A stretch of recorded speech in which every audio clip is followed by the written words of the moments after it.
Welcome back to the Plus Side in Nashville. My guests are Judith Tackett, Director of the Metro Homeless Impact Division, and John Krenson, the CEO of Operation Stand Down Tennessee.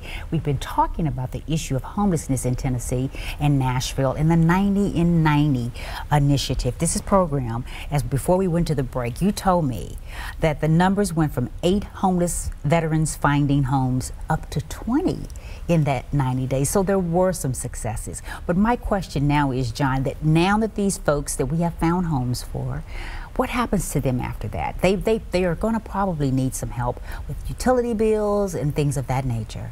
Yeah, that's right, and that's an important question, because we've accomplished nothing if all they do is wind up back out on the streets in another 30, 60, or 120 days or so.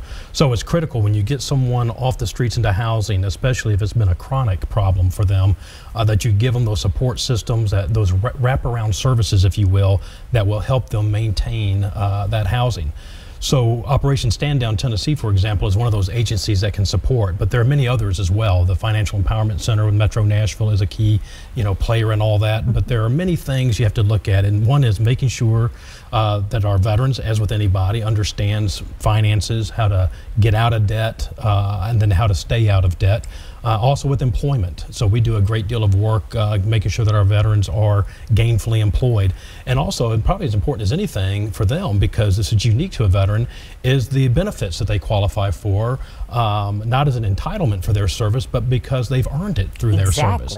And that can make the difference. Sometimes having that benefit can be the difference between maintaining housing and not maintaining housing. Absolutely. Yeah, so we make sure and get them connected up with veteran service officers, both from our staff and Davidson County veteran service officers actually have their offices at Operation Stand Down Tennessee as Metro employees, but that's to make sure that our veterans have easy access to them and they have access to our veterans. Wonderful. Well, I know there's another area that you got some great help from landlords who were able to get in there and help out and get these folks homes, but you need more, don't you?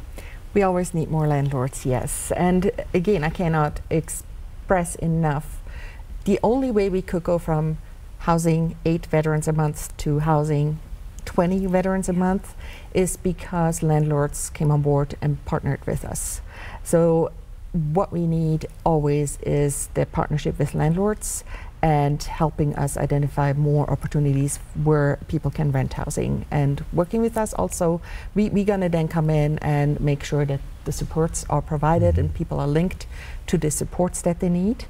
And Metro itself has a landlord incentive programs for landlords that rent to veterans.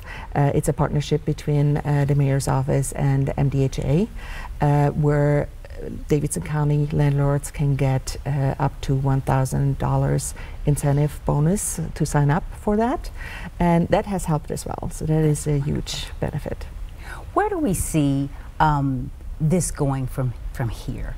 We've learned some things in our 90 in 90 day program. I'm sure you all have been able to go back to the table and say, this is where we can make improvement. This is where we know we're doing things right.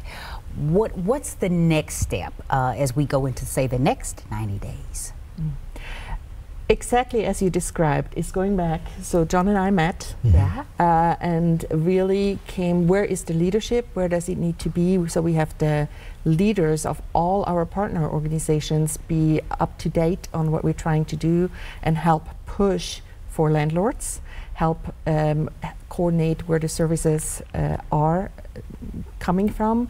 And then when we look at how many veterans become homeless a month and how many we were able to help with housing, we know we need to get to 35 to 40 veterans a house to be veterans that need to be housed a month. A month. So we are not quite there yet, but that's kind of the success of also doing a 90-day campaign to really evaluate where we are as a community and where we need to go.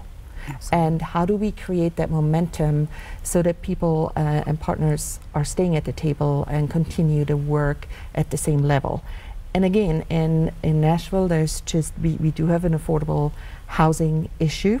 Yes, we that do. Plays into this. It is an ongoing struggle for providers to help secure housing for the people that need it. And it's just something that we need to keep each other going, and how do we do that too? Yeah, and if I can add too, I think we're doing a good job identifying those veterans who are in need. We're doing a good job having the resources available to get them housed, and particularly to help with sustainment. But it's that capacity. It's that capacity that we need. And the landlords have, to their testament, they really stepped up in a big way in the 90 and 90. But that's going to be the key to success, is getting those units. And what I think our commitment to our landlords is that we can get the veterans in there, and we can work hard to keep them in there. We need those units. Absolutely. And we want to continue that momentum that they've so generously, stepped up to. Absolutely. Well, I know if there's landlords watching and they want to get in touch with you, they can, I'm sure, either do that through Operation Stand Down or through your offices as well, right, Judy? Yes. Okay. Well, this is a wonderful, wonderful start. Thank you both for being here and telling us all about it. You bet. Thank you. Thanks. Well, when we come back, where else can girls learn new dance moves, go camping, develop leadership skills, stay healthy and active, and so much more? Girl Scouts, of course. When we come back, we'll talk about the programs and unique opportunities Girl Scouts offer young ladies from kindergarten to high school. Stay with us.